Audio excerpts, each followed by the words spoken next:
everyone, welcome to the Pole Strong podcast with me, your host, Beccie Dunn.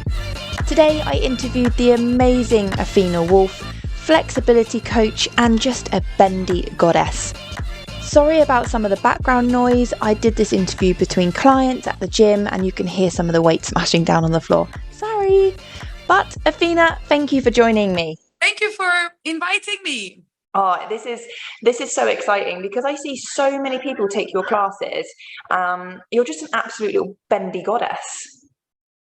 Oh. So bendy. So where did it all start for you? Like because you've been around for a long time. So was pole your first, love? Where did it all start? Oh yeah, absolutely. It all started with pole. And it was about 10 years ago. Do you remember the trend of the handspring 10 years ago? Everybody was, it was like the coolest thing to do was a handspring. Yeah. And I couldn't do a handspring. So of course I kicked into it and I tore my rotator cuff. Right. And because that happened, I was like, okay, now I better get stretching because I can't do anything now. Mm-hmm. So this is how it actually. Wow. Okay. So before you started taking sort of your stretching seriously, were you naturally bendy? No, not at all. I'm glad that I have old pictures of mine because like at the time I was ashamed of them. I was like, oh, it looks like shit. But now I'm happy to show them because I'm like, look, like it's only hard work. Dedication, discipline, hard work. And after 10 years, you'll get like results. No, I wasn't bendy. What? Does it come quite natural to you though? Like, when, or has it been pure just hard work and just work it? It's been hard work. I do think that my body really likes stretching. Like I noticed from different students, like some bodies, they don't really like it. Yes. And they resist it a lot, so it takes more time. But some bodies, they're more happy to do it. And then, of course, it's easier. Yeah, I think my body likes it. How do you manage students then that because a lot of people don't enjoy stretching? I make them laugh. But everyone knows it's got to be done. So for those bodies that are, and I think that's probably why people don't like stretching so much is because, first of all, if you're going to stretch, I think if you want to improve your flexibility, you need a coach. I think it's really, really important to have a flexibility coach or go and see a specialist in flexibility. Like you can take moves that that you can stretch or things off the internet. But I think if you really want to improve, you should see a specialist. So for you with your students, your classes are huge and really, really popular. So how do you get over that then for people that don't enjoy stretching? Like how do you build that up? How can you improve that? I make them laugh during our classes. I love that. I say stupid jokes and people laugh at my stupid jokes that I'm really proud of. And then we all have kind of a good time. And I do acknowledge that it's shit. Like, for example, many stretches, even after 10 years, I hate them. I still hate them, And I'm like, okay, babes, we're going to do that shit calf stretch now. I'm not going to be there like pretending it's supposed to be enjoyable. It's not. It's shit. It hurts. I love your attitude. I love it. This is what I'm like when I teach though. I'm very real and very honest. Like if I'm teaching on any discipline and it hurts, I will say, girls, this fucking hurts. Okay. This is going to hurt. And it's being real. And I think people buy into that too. Like that's really personable. I love that. It's the truth. It's not like we're some kind of like we're above. We're immortals and we're like, oh no, this is supposed to be relax into this stretch. It's like, no, just get it over with. Let's just do it and move on. Yeah, absolutely. So, because to me, although you've been doing pole for a long time, like, I really looked at you as a flexibility specialist. Like when I come across your profile, that's what I get from it is that's your thing. So has that been built off the love of pole? and then from you doing pole and then realizing that you need to stretch more, and then you enjoying it. So when did you start to really think I could become a specialist in this, or I enjoy teaching this? Or it actually came really surprisingly, because for years people had been messaging me like, do you teach contortion online? And I was like, no fucking way. No. I couldn't. I had that imposter syndrome of, who the hell am I to teach? No, this is not for me. And then, as the economy here is quite terrible, I was like, okay, maybe I could start teaching, because just give it a try, see how it goes. If I don't enjoy it, it's not going to work. And I found I really enjoyed it. I learned a lot from teaching, because, at the beginning you teach from your own perspective, and then you see, okay, this doesn't work with this person, or this doesn't work with this person. And through my students, I really started really enjoying teaching. And then, of course, the pandemic started, and I was very grateful that I had started teaching before the pandemic, because it really was a blessing.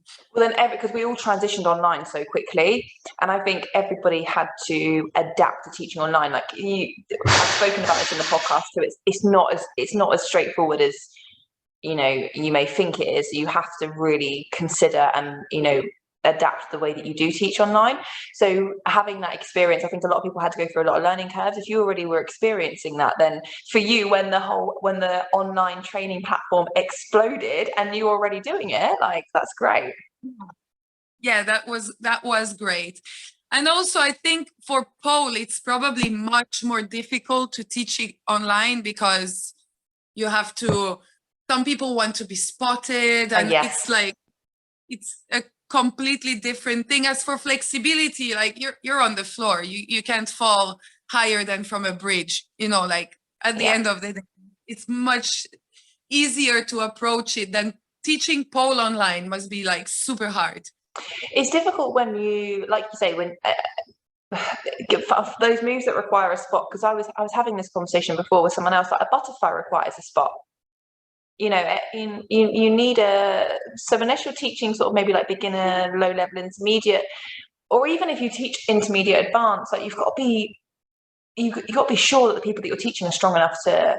That's hard, isn't it? Because like when you're in a class environment, you can see that someone may need a variation, or you may need to spot them, where you can't keep an eye on that as much as when you're online. But I think everyone, if you learn online, you are also under the same impression that you are not putting yourself at risk, but you are learning online. You don't have a spot.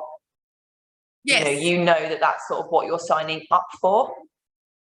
Yeah. And I think it's you should be responsible as someone taking an online class to knowing your limits. Same with stretching. You have to know your limits. If it hurts, stop.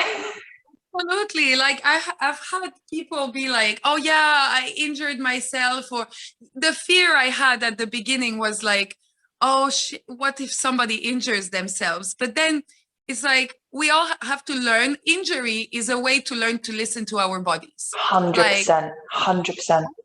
So many injuries from contortion, because at first I didn't have a coach and I was self-teaching myself.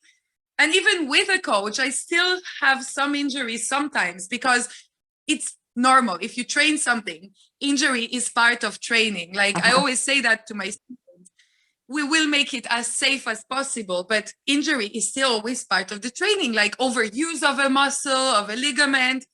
If you're tired, if you overtrain, of course, it's part of the training. You can't train something and expect to never get injured. It's not possible. No, and you're totally right. It's learning from that. Like I've injured my hamstring 3-4 times. I've pulled it in, and I tell you, it's the same move I did as well. And it's I did it in a jade split, and I'm now petrified of jade splits. I really, really, really don't like doing them. And all it was is that I was pulling my hamstring in the wrong direction. I was more, the pull of it was wrong.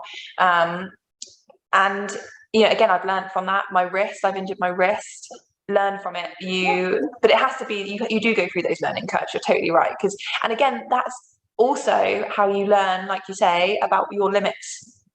And it's really important. It's so important, isn't it, to know when to stop. If it hurts, just stop. Like it's also not worth being injured and putting yourself at risk for injury to then be out. No, yeah, but like it's not worth it, but eventually it's gonna happen. Like Of course. You know, that never got injured. It's not it's like, you know, like also especially when I teach back bends and when we start learning drop backs and we work on the technique of the drop backs, for example, from standing to bridge.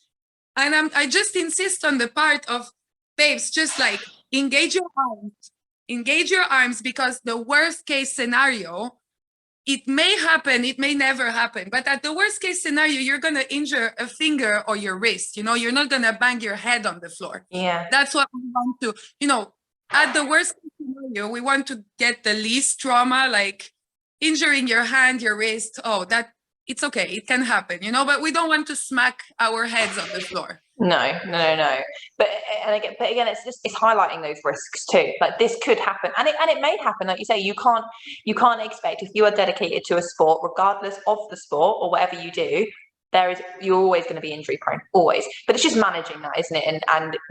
And doing things to help you prevent injury. Of course. I mean, the other day I was trying to, that horrible bird of paradise move. I hate it. I was like doing it from an inverted position, and I grabbed, like, I can grab my leg and everything, but it's releasing the top leg that is petrifying me. And I did it from too low on the pole, so I got stuck with my bottom arm on the floor, and I couldn't get out. And when I got it kind of hurt my shoulder a little bit, you know, and I knew it would happen. I knew I was too low, but I was too scared to do it from the top. And then, it happened. And it's like, I don't like that move though. Fuck it. You know what? So I've been polling for like 10 years, and I have never, ever tried Birds of Paradise. Never. And I know I need to. Like, recently I've been thinking, like, I need to do it, because I don't even know if I'm capable of doing it. I don't even know where I would need, how or where, if I got the shoulder flexibility for it, or if I don't know. So I need to commit to Birds of Paradise, but I know how horrible it is. I saw you doing that thing with the weights. You probably do have the show. You probably could do it, but it's kind of it's tricky. Yeah, and I'm scared to do it, and I know I need to do it, and I feel so ashamed. I feel so ashamed that I've never ever even tried it, and so I need to. But you're right, it's that overhead rotation. It doesn't look fun. So out of all the out of all the sort of splits of flexi, so your legs, your back, your shoulders, stuff like that, what's your fave? Or do you like just doing all over, or do you have a certain muscle group that you like to stretch the most? Oh yeah, splits, definitely splits. Yeah, I prefer splits. Are like, I mean, once you're used to splits, you can do any day, but back bends, it's a little bit like, sometimes you have a little headache, and then your head wants to explode, and definitely splits. So what would be your advice to people that are just, because obviously when you, as a beginner, you get into pole, you enjoy it, then you quickly realize that you need to work on your flexibility in order to progress. In order to make your lines look nicer, you do need to be a little bit more flexible. You don't necessarily have to be able to do a full split, but that flexibility does come with it, and like I say, improving your lines. So what would be your advice for someone, because that's probably the biggest thing I get asked a lot as well, is about splits. Like, everybody wants to get their splits, of course. I remember how badly I wanted my splits. It took me ages.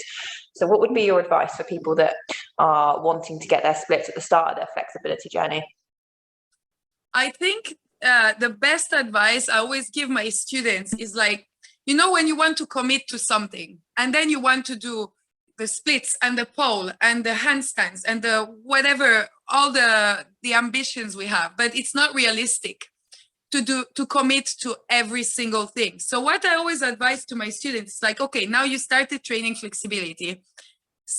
May it be your main focus for the next 3 months, like, just maintain your pole level. Don't Don't try to move on maintain it where you are for now. Let's say if you're a beginner, stay a beginner for 2 or 3 months. What are you losing? Stay an intermediate for 2 or 3 months. Don't grow pole, grow flexibility. And then as you get more flexible, maintain flexibility, then focus more on pole for a month or 2. And then again, switch. That's great advice. Because people get burned out. They're like, oh, I want to do pole. I want to advance at pole. I want to advance at flexibility. And they do great for a month or 2. And then the body completely burns out. They get injured or they just give up or because it's too much. Obviously, it's too much. We don't have time for that. Yeah, and I think a lot of people as well, people are always shocked with how long it takes. Like people say to me, if I want to get my splits, how long should I be training? How often should I be training a week? It's like 3 times a week. If maybe more, maybe 3-4 times a week. If you really want your splits, you have to give an hour, maybe like say 3-4 times a week. And like you say, when you're doing so much, like people, that's really good advice because you should just solely focus on that. And I think again, even with pole, you find that people want to progress so quickly, of course, because when you're seeing people do handsprings, I remember seeing a handspring for the first time and being like, I want that. That is what I want to be able to do. And you just forget about the journey along the way. Like you have to build up strength, technique. It's a journey. And I think, and it's the same with flexibility, isn't it? It's a journey. Like it took me ages to get my splits, ages. It was so disappointing. I hated it, but you've just got to ride it out because it's happening. Yes. And it's like, also like what you said about the journey. I remember. This is when it clicked. I was so obsessed with doing a chest stand with my feet on the floor. Yeah. I wanted to put my toes on the floor in the chest stand. I was like focusing on that for months. And then the day that I did it, I was like, oh, yeah, but my feet are flat on the floor. Yeah, but my knees are not straight, but my bum is not on my head. And then I caught myself being like, wow, so you worked so hard for this? And you're not even nearly as happy as you think you would be for getting it.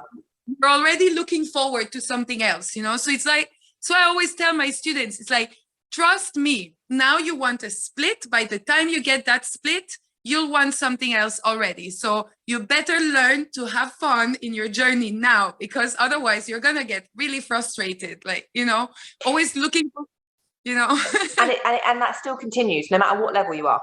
No matter what level you are, as soon as you achieve your handspring, you want an INX. As soon as you get your INX, you want a deadlift. As soon as you deadlift, you want to go stronger and stronger. And you're never fully happy. You're totally right, because you're always striving to achieve. Where if you just focus on those small things, I think as well with flexibility. Correct me if I'm wrong, but you might find it a lot. But I think a lot of people don't realize the strengthening of the muscles.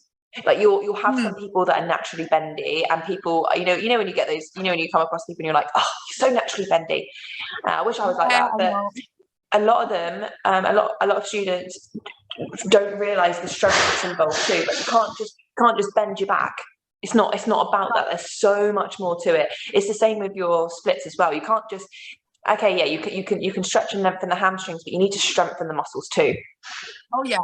And there's so much more to it, isn't it? And this is why I think you need a flexibility coach. Absolutely. Like if I had known this at the beginning, it never even crossed my mind that, for example, in back bends, that your abs is supposed to work. Yes. And then years I was bending my back and only holding my spine with my back muscles. And I was always wondering like, oh, my back is so sore. It's so sore. It's so fucking sore all the time. And I couldn't do back bends more days in a row in a week because my back was like, oh, so tired. And then when I started learning that my whole core is supposed to hold me, it removes so much weight of the spine. And yeah, there is so many. People think flexibility is like stretching. That's fine if you're a 5-year-old kid, but even the 5-year-old kids, they still do a lot of dynamic strengthening kind of drills. Yeah. So yeah, it's so important for a happy body, So true. And I think, again, I'm relating everything back to pole, by the way, because it's the easiest thing for me to transfer it to, but it's the same in terms of like teaching style. It's like when you're teaching a move, and like, for example, when I'm teaching handsprings, a lot of girls, I'm like, are you actually focusing on that pull and push? Like, you're just getting up, but are you even thinking about, are you actually pushing through that bottom arm and physically pulling on that top arm? You know, because there's so much to think about. And it's the same with stretching. Like, you just think about the back bending back. You don't think about, are you actually engaging your abs? Because that's what's going to support you. It's the supporting muscles too, and knowing how to use them. So I think it's so important. I did see on your Instagram, actually, and I don't know if you've got any connection to it. Do you teach children? Yes, I do. In some form of martial arts? Yes, taekwondo. Taekwondo. Yeah, the team, the competition team. Yeah. Amazing. So do you do any martial arts yourself? No, I trained taekwondo for a little bit, but my little one was too small at the time, and the trainings were so late, and I was still breastfeeding, and I was just drained. So I stopped. Yeah. So before you did pole, then, like, I'm talking like right at the beginning of your journey, did you have a sporting background at all? Like, did you have anything before this, or? No. I did a lot of clubbing. We'll take that. Yeah. Any poles in the club? So what does your training look like now then? Do you still train pole? How often do you train pole? Like, do you do any other disciplines? Do you do silks or hoop or anything like that, or you just pole? No, pole. Actually, I had a 5-year break from pole. Okay. And 5 years, that's a long time. Yeah, I completely fell out of love with it. Okay.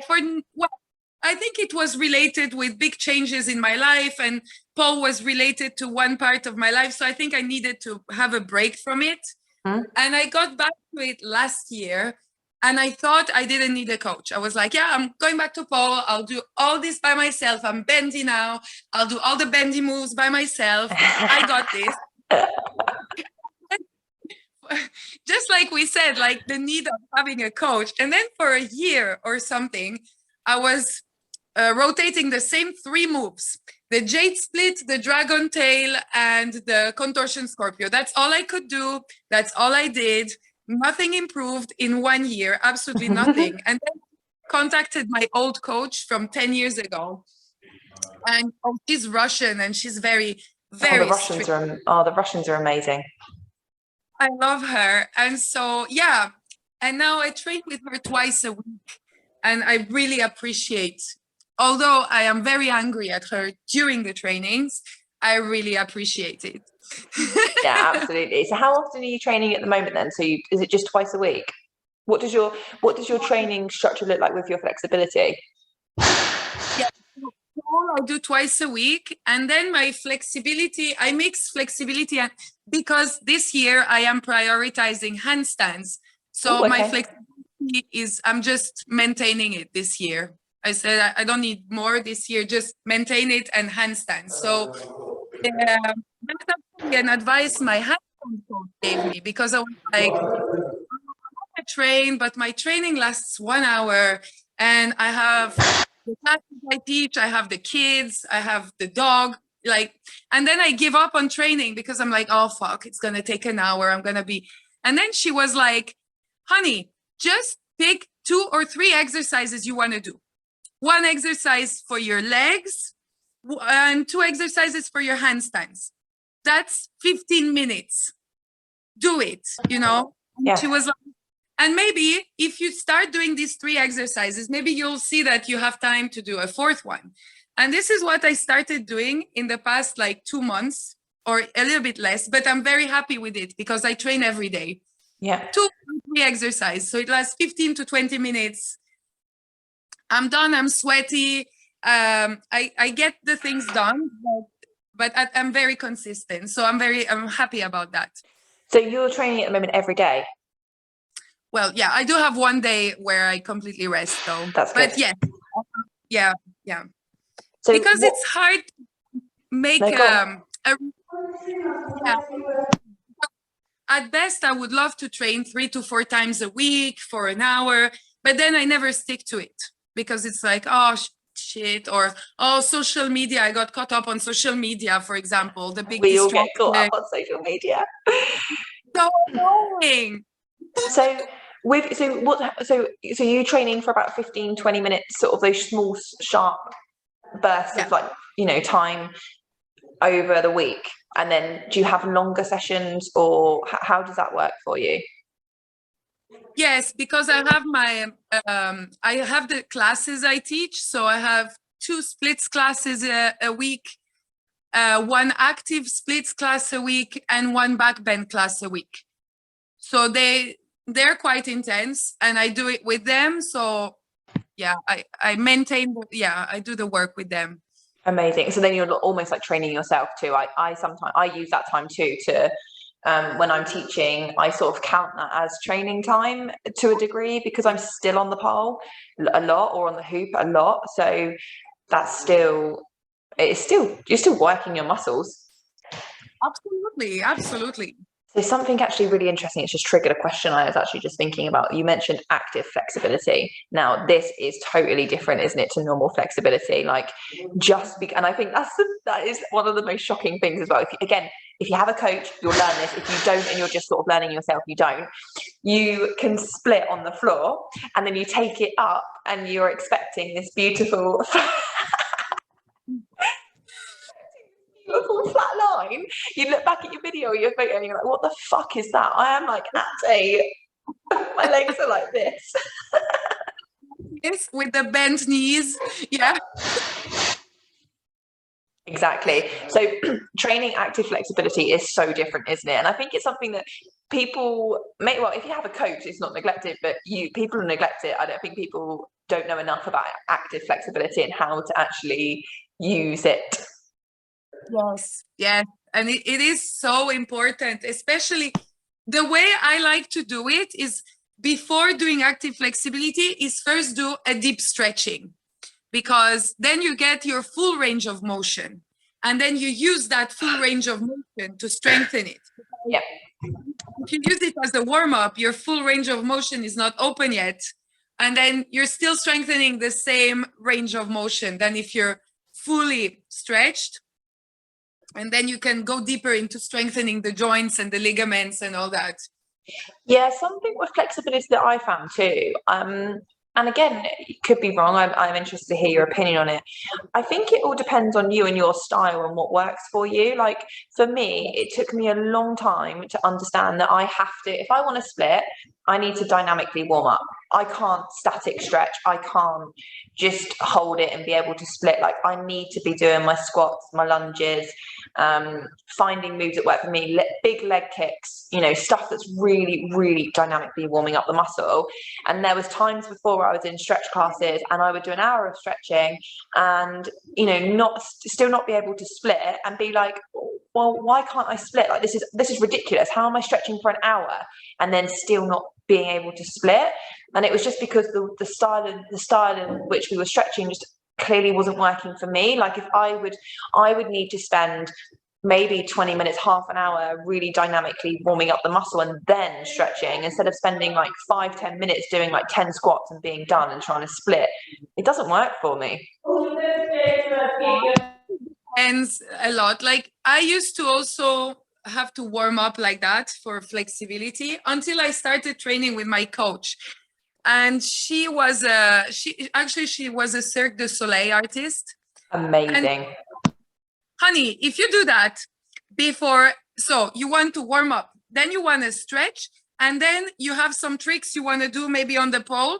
She's like, you're going to be exhausted. And yes, and this is what's happening. You can tell I don't have a flexibility coach at the moment. I said this to you.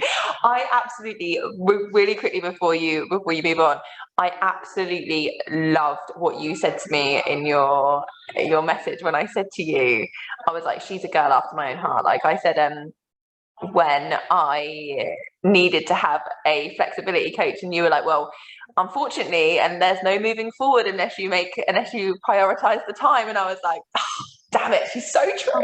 She's so right. Damn it, yeah. I was like, she knows the deal. But anyway, so you were training with a Cirque du Soleil coach. Yes, my coach Olga Upside Down on Instagram. She's amazing, and She is. yeah, I love her, and she actually taught me with passive stretches, but very specific. She's like, it's specific, and she explained to me the importance of, you know how in strength training you want to diversify your training so that your muscles don't get used to doing the same movement. She was like, flex training is the opposite, because you want your muscle to know exactly, you will warm up with the exact same position every time. And she's like, your nervous system, after a few weeks, it will know when you sit in that pose, it's like it already knows that it's gonna have to stretch. And it's true, like it works, and it's amazing. I know people at the beginning, I know my students at the beginning, they're like, oh, what the fuck is this? Like, I can't do that. I'm like, just do it. Just stick with it. Okay, let's just do it. And it works because the body is smart. Yes. Same as, you know, when they say you warm up for weights lifting, you warm up with little weights, right? Yes. Yeah. It's like, why would it be different with flexibility? Like, our bodies are so smart, but we don't know how to do it most of the time. You know, we're like, oh, I'll stay in this passive pose or that passive pose. As of, for example, with my coach, I learned, you sit in a pose, but it's not really completely passive because there's movement in it. But you don't lose your energy, because she was performing every day of the year in Cirque du Soleil. And her goal was to save as much of her energy as possible. So she was like, warm up in a stretch, get my body used to it so I can go on stage and not be dead tomorrow. And it's like, also with the back bends, I learned a lot about that, because when I was self-training myself, I was like, oh yeah, always going backwards, doing back bends, back. And my back was always so tired. And she explained to me, she was like, we don't always have to use our back to do back bends. Like, a back bend can look like a back bend, but not really be a back bend. It can be a side bend. Nobody will know that it's a side bend, but your back will know and your back will be happy. So it's like a technique of saving your back as much as possible. We're not 15 anymore. We don't want our backs to be like overtrained. And it's absolutely amazing. Like, for example, my needle scales, people think it's a back bend, but it's more like a side bend. But nobody sees that. It's like, who gives a shit? Yeah, but again, this is why it's so important to have a coach. And this is why I thought you would provide so much value on this podcast, because, you know, I really want to educate and provide value to other people. And I think it's so important. Like, people come to me, when people say to me, I want to improve my flexibility, like, what should I do? I'm like, check out this person on Instagram, go and take people's classes. And I know people have always been around as coaches, but I think it's only really, again, with the online platforms and exposure being to training online, so you can connect with people more around the world, and that you would never normally think about doing before, where it's now become a really big thing. And I think it's so great that we can train with so many different people across the globe and it's learn. Amazing. It's amazing. Completely. Yeah, especially like for flexibility, there's so many different methods. And it's, again, finding your thing. I've tried a few other coaches before I found Olga, and like, as soon as it started, I was like, no. There was one, it was nice, but like, I don't know, it was way too, like, a kind of a yoga class. It was too slow, too like drawn out. Yeah. And I was like, oh no, fuck no. And then I found my coach, and she's like, really also like, yeah, let's go, let's do this, let's do that. And I like the energy. Yeah. Yes. I think you have to connect with people too, don't you? Like, you have to, it doesn't matter how good someone is, if you don't connect with them, or, you know, like you say, your energy's off, then it ain't gonna work. You gotta find someone that works for you. And like, you teach privates too, you know, like, you know, when the energy is not, and it's like, no, it just doesn't work, you know, it will not work. Yeah, it's like when you I do love it when you really vibe with with people, like even like a new student or whatever, and you really hit it off, and some people come into your life and you know the energy is so, it's so energetic and great, and you're like, yes, you make me love doing this, like this is what it's all about, like connecting with people and sharing your passion and Absolutely. and stuff like this. So for your, just in lifestyle in general then, just because I wanted to touch on this a little bit, do you take many supplements? How do you look after your body, your joints, your stuff like that? Are you quite big on that, or is it not something that you tend to do? Actually, I used to have a sports supplement store, so I used to sell the Yes, where did I see this? I watched some, I think I even watched it. I think my story of last week, probably. Is that what it was? Yes, Yeah. it was. Yes, and you were talking about like all the different things that you had done.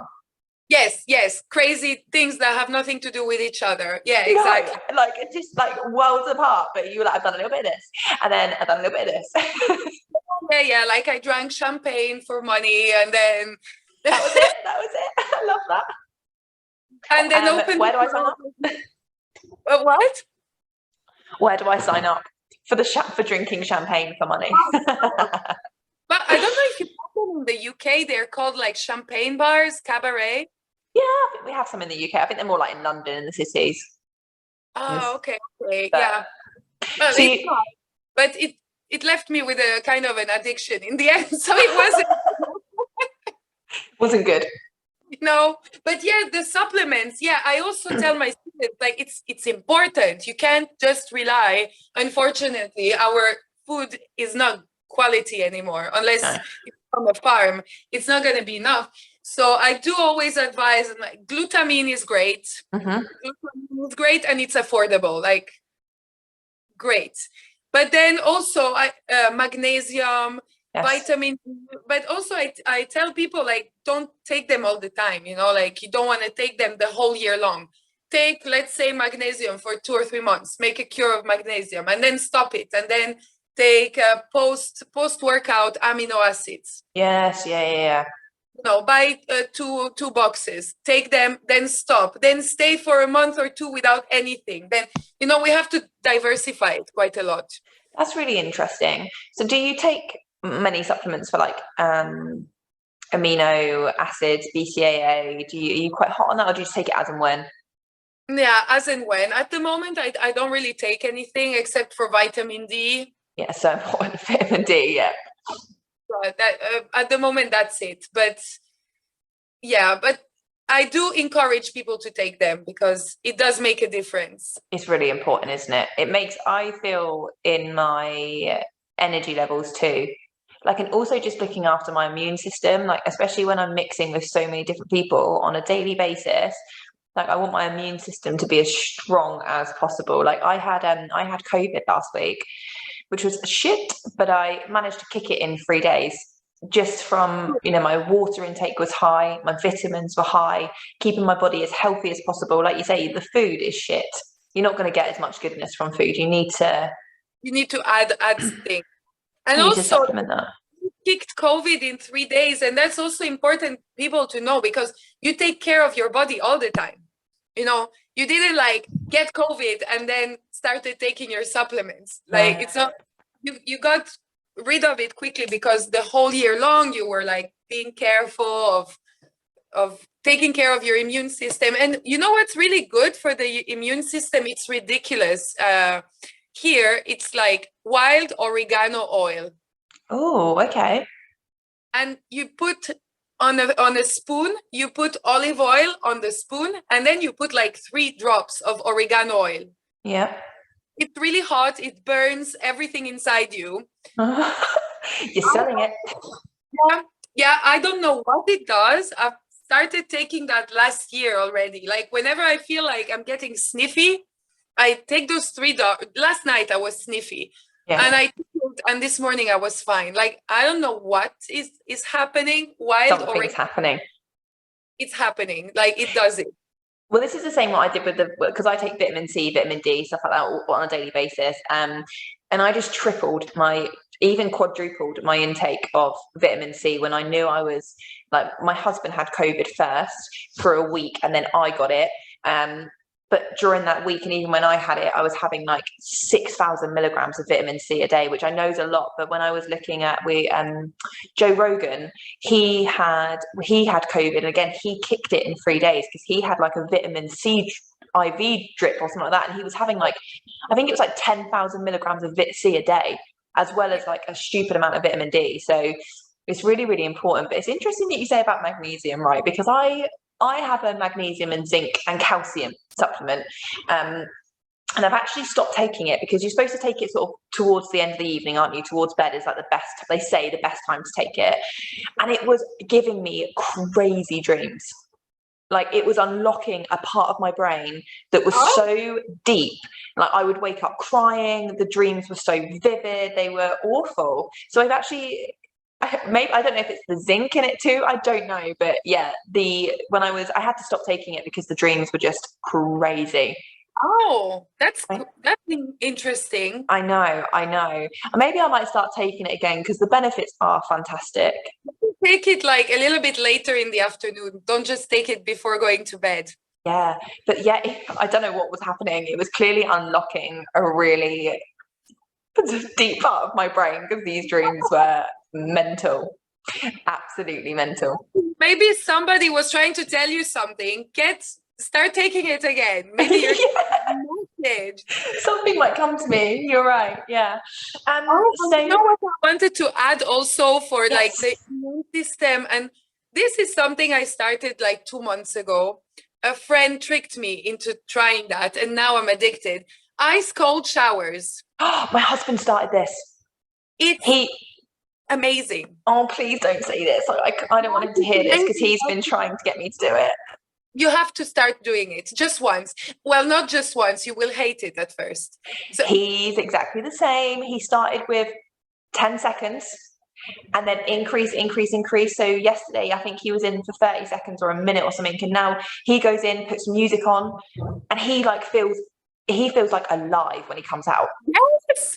And your energy levels are like, especially because of the kids. Like, I mean, I do have my mother-in-law who helps a lot, but still, you know, like doing activities with them and everything. I'm like, yeah, I teach a class and then I train and then I go pick my kids up and then I draw with them, or we go in an adventure park together and then I come home and I teach again. And then in the evening, I drink wine and I wake up and I'm super energized. It's amazing. Do it. So have you seen an impact? Is that where you've seen the biggest impact, your energy levels? The benefits alone are amazing. Yeah, absolutely. So where did you start then? How did you do it in little short bursts of time too? Like how long do you do an ice cold shower for now? Where are you up to? Now I don't even count anymore because I started enjoying it actually. I don't know. I know I count how many breaths I take. I know I take like about 30 to 40 deep breaths under the ice cold water, and I'm perfectly like, it's like, oh, should I stay for a few more seconds? And it's like, no, okay, stop it now. And then I get out of it. But when I started, I thought I was gonna die. He said exactly the same. There you go. He said it's horrendous. When you start, it's horrendous. You know how my friend tricked me? She was like, yeah, I started taking cold showers. It's amazing, blah, blah. And I was like, intrigued, and she was like, it's exactly the same as stretching, so it will be really easy for you, you know, it's just about the breathing. And the way she put it, I was like, yeah, okay, I guess it's. And then I did it and I thought I was gonna die. I was like, am I having a heart attack or what the fuck is happening? I'm dying, you know. And I held it for these 10 to 15 seconds. Yes. Like, Rob actually looks forward to them now. He loves them in the morning. Yeah. And he's been saying to me all week, try it, like just do it once, like just at least just try it. And I'm like, ugh, it doesn't appeal to me in any way. But I think if you're the second person now that said that they do that, so maybe I'm going to try. How does he switch from warm to cold? I actually don't know. Okay. I'll ask him. You know Wim Hof? Yeah, so like at first I didn't know what I was doing and I was panicking there thinking I was dying, and then I looked into Wim Hof and I started doing his breathing exercises while I take the normal shower, And then when I switch to cold, I first do like the extremities of my body, like arms, legs, one side, the other side. And the hardest part is to switch from your shoulder to your trap. Okay. And once you switched onto your trap and the other trap, you're fine. You can wash your hair, you can wash your neck, your back. It's fine. That's so interesting that you do that. I think I'm going to have to look at it because I know the benefits are insane. I know they're really, really good. So, and like I say, he loves it. He comes out like so pumped and ready for the day. So yeah. And yeah. I don't know if you know the Serbian tennis player Novak Djokovic. Yes, yeah. Yeah, we're very proud of him here. Yeah. But shout out. He does.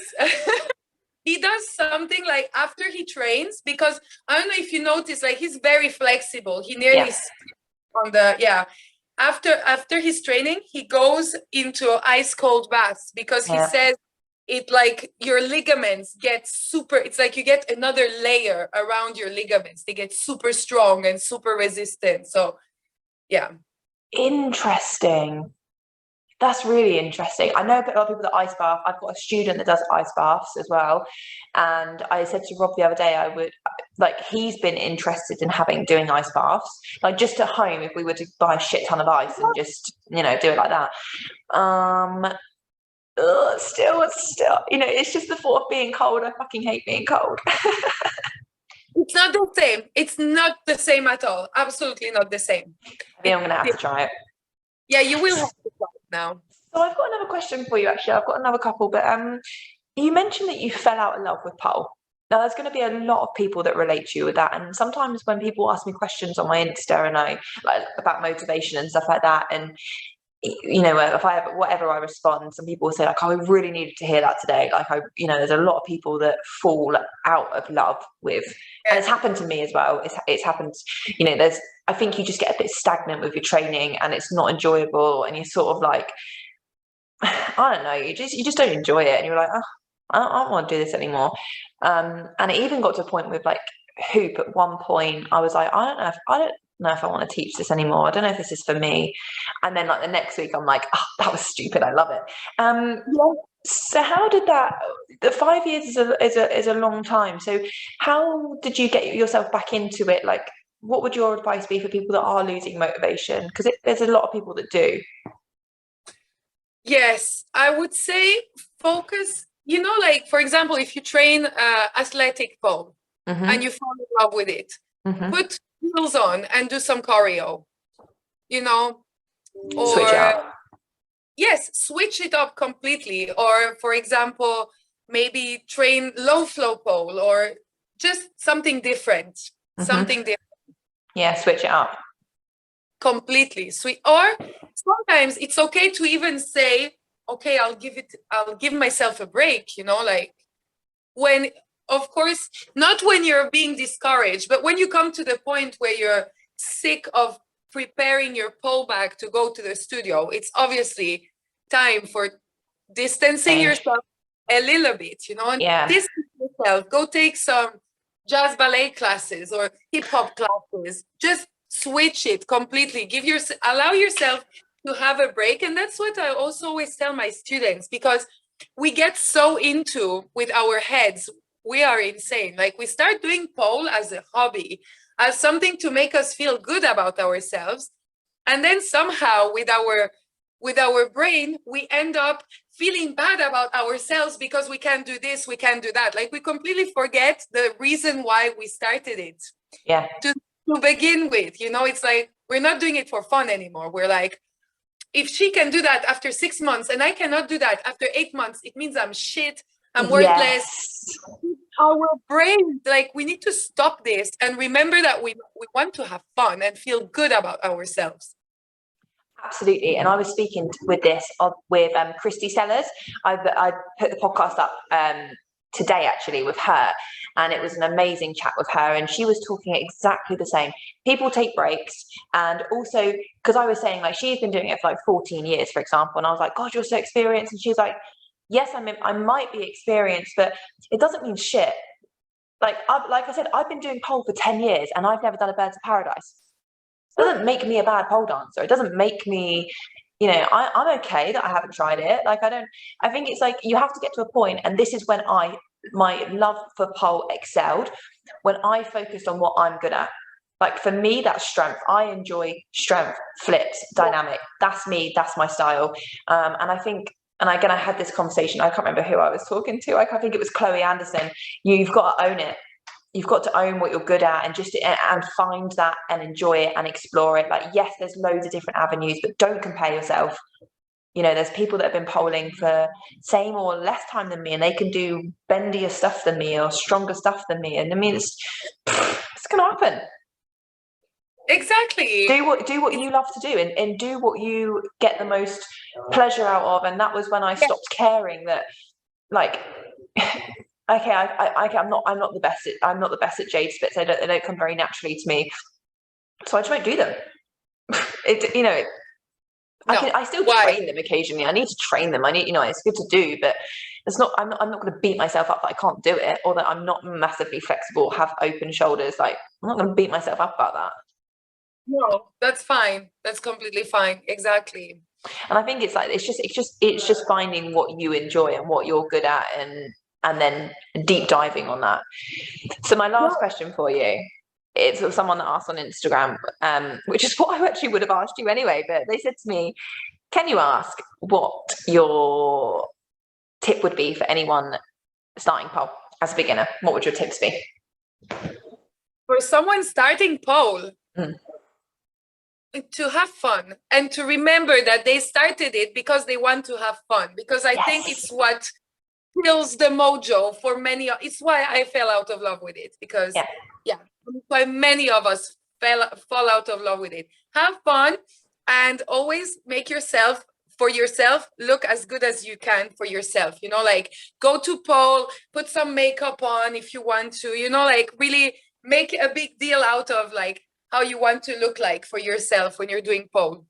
Yeah. Oh, that's great advice. That is really good, actually. That's, I think it's so important to feel comfortable and feel good in your skin. Like, there is nothing better than buying a new pole outfit, putting it on, and you just feel great. But this is why I carry so many outfits with me. Like, I've got a bag here now, and I always do. And I would say I have probably 25 different outfits with me, which I know sounds ridiculous. It's like pretty much my whole wardrobe, but I have to feel good in what I'm wearing. And I might put an outfit on one day that I didn't wear the other day, that I've worn another day, and I don't feel good in it. And it reflects, like, I need to feel good, and I need to feel like that's my vibe today. So yeah, feeling good is good. I hate it when I have a bad hair day when I'm going to pole. Yes. Holy shit, everything is shit. My hair is bad. Everything is ruined. Yes, I love it when people start to, because obviously pole builds up your confidence so much, and I love it when you start to see that confidence building in your students. And like when they've got their hair up and they're getting a video, and then the hair comes down and it's all shaken out, and the sass starts to come out. I love it. It's beautiful. Yeah, exactly. It's so nice. It's so nice to see. Probably one of my favorite things about teaching is seeing people's confidence grow. And yes, and believing in their own strength. And it's beautiful. Yeah, absolutely. Well, Athena, thank you so much for joining me. This has been that was so much fun. Like, really, this has been amazing. This is why I wanted to do it, and I picked them back up because the industry is big, it's growing, and why not speak to like-minded people? It's so much fun. It is. Just sit down and also like share your experiences with others, provide value. There's people that want to listen to you and hear you and your stories and what you've got to say, and other people across the industry. Like, it's so much fun for me too. It's really, really enjoyable. So thank you so much for joining me and making the time. Thank you too, Beccie. And I'll be hunting you about that cold shower now. Oh God, I know. I'm going to do it. I promise. You know what? I might even put something up on Instagram, on the socials, and I have to commit to it. I might clip this and say, this is what we need to do. We all need to start doing this. But I'm gonna start. My husband will be like, when I tell him in a minute when what you said, he's gonna be like, I told you. He'll get me on it. He'll start pushing me in that direction. Maybe you start a trend like you wear your bikini and you taking the cold shower. I reckon we could get a movement going. Definitely start a trend. I love it. Well, thank you so much. I hope you have a really, really good rest of the day.